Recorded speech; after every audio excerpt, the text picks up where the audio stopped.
Welcome to this special news feature, delving into the life, death, and enduring mystery surrounding the murder of former boxing champion and Trainspotting 2 actor Bradley Welsh.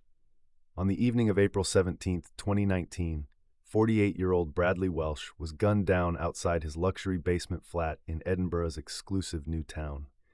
Shot in the head at close range with a shotgun, his assassination was a calculated, premeditated act that stunned a city and left a deep scar on his family and friends. Welsh was a figure of contradictions, a man who had successfully sought redemption from a turbulent past. As a teenager in the 1980s, he was part of the notorious Hibernian FC hooligan gang, the capital city service, and spent 4 years in prison for firearms offenses and menacing an estate agent. But upon his release, he reinvented himself. In 1993, he was crowned British amateur lightweight boxing champion.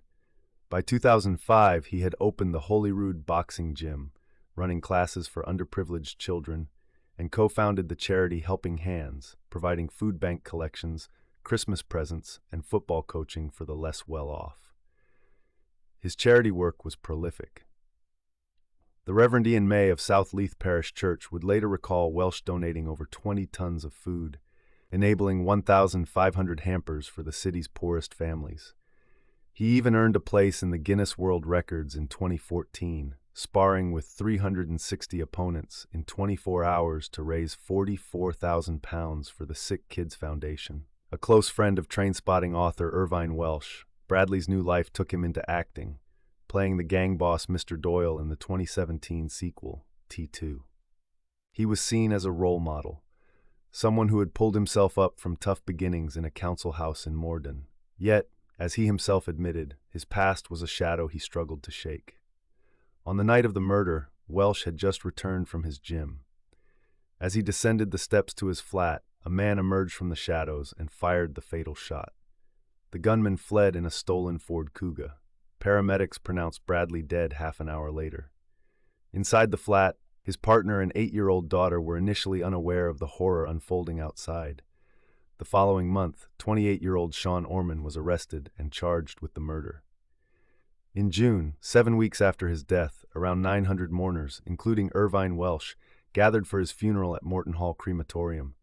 Posters displayed his favorite motivational saying, "Tough times make monkeys eat red peppers." Orman stood trial at the High Court in Edinburgh in April 2021. He was found guilty not only of Welsh's murder but also of the attempted murder of businessman David Macmillan in a machete attack a month prior. Sentencing Orman to life imprisonment with a minimum of 28 years, Judge Lord Beckett made a telling statement, calling the killing a premeditated and meticulously planned assassination, the ultimate reasons for which remain unknown to the court.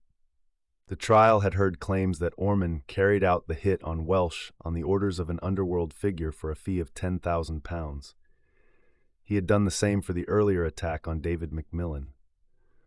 Orman, who was caught thanks to a tracker device in the stolen Ford Kuga and forensic evidence, was warned by the judge that he might never be released, even after the 28-year custodial term ended. Despite the conviction and sentence, the judge's words underscored the lasting enigma. What was the motive? It has been suggested that Welsh was inadvertently caught up in a feud between rival Edinburgh Crime factions, who in turn had links to feuding crime families in Glasgow. More disturbingly, it later emerged that Police Scotland had been given warnings that Welsh's life was in danger, but those warnings were never passed on to him. The force later offered the Welsh family an unreserved apology, admitting high-ranking officers were aware of the threat but had deemed it not real or credible at the time. Former head of the Scottish Crime and Drugs Enforcement Agency, Graham Pearson, spoke on the difficulty people with links to organized crime can face when trying to break free of their past. He explained, "The key here is how do you break free? How do you create a distance between you and your past? There is no way that you can go halfway. You can't play inside and outside the game at the same time." He added that if a person appears to come and go with criminality, they can become fair game. The murder of Bradley Welsh stands as a powerful testament to the difficulty of escaping a past connected to the criminal underworld, no matter how hard one works to change. The killer, Sean Orman, is behind bars. But the identity of the person who paid for the hit and the full story of the ultimate motive remains the lasting, unanswered question in the assassination of Edinburgh's feared bad boy turned community champion.